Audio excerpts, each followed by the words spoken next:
I was reading this book called A Billion Wicked Thoughts that was written by a bunch of engineers at Google, and they were looking at billions of Google searches. And you know, there's no shortage of pornography on the internet, and there's much less by proportion than there was when the internet was first invented. And it's so interesting because it actually turned out that one of the things that drove the development of the internet and the technology was the proclivity of young men to search out sexually provocative images. That was what was at the forefront of the development of the net. It's extraordinarily interesting. They were motivated to use it for that purpose, and that provided the platform from which it emerged. Amazing.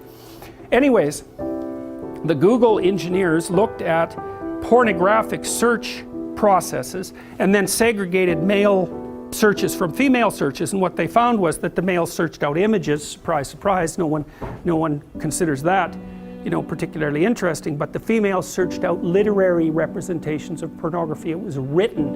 And so I can give you an example of that. If you know about Harlequin romances, does everybody still know about those? Anybody not know about those? Okay, well, they're mass market romances, and of a very stereotypical type.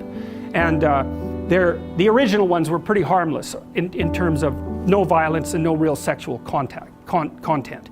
But that was 40 years ago, and they've differentiated tremendously, and now there's hardcore Harlequin romances, and with particularly garish covers, and then there's the old, you know, more tame, basic, sexless and aggressionless romances where everything is implied and not explicit, but the explicit ones exist.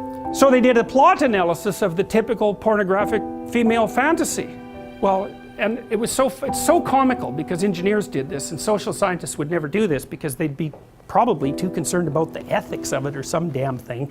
But engineers, you know, they'll just plow ahead with no concern whatsoever for such things, and they actually discover things that way. And so they discovered the basic plot of the female pornographic literary product, and they identified, so basically what happened was that a innocent, well-meaning and attractive young woman encounters a male who's a bit of a monster.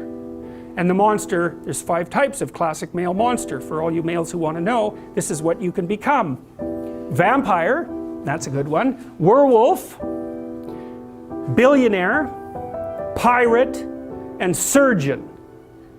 Okay, so that's very interesting because, well, first of all, there's a dominance thing. Now you're actually blushing, you know, you're actually blushing about that. That's very, very funny. So, sorry to point it out, but it's so comical, you know. I know, it's so funny. I was reading this, it was just cracking me up. I thought, oh my God, really? Pirate, vampire, oh, that explains it. What about all these damn vampire shows, right? They're so popular online, they're so popular on Netflix. Oh yes, and then there's the werewolf. There's nothing sexier than a werewolf, apparently. But I mean, so there's predatory dominance that's implicit in that, right? With the billionaire, it's more abstract, but clearly that's an indication of very high success in the male dominance hierarchy. So, but there's this desire for aggression that's in that, a real aggression. Right, and it's not surprising to me at all. It makes perfect sense. But the basic plot is that the woman encounters this mysterious and aggressive male and tames him. That's the female hero myth, as far as I can tell. It's Beauty and the Beast, because, well, there's no fun in taming someone who's already tame. And what makes you think you really want someone who's tame anyways? There's no interest in that. Plus, when chaos manifests itself, what makes you think that someone tame is going to be good for anything? And it's a real question, and so that aggression is absolutely vital, it's absolutely necessary. But because it's incredibly dangerous, which of course it is, it has to be civilized. And so what happens is that the archetypal female in these pornographic romances seduces and tames the aggressive male. And that's her encounter with chaos. Now it's more complicated. Of course, females, they're more complicated, and that's exactly how it is, and it's no wonder because their lives are more complicated.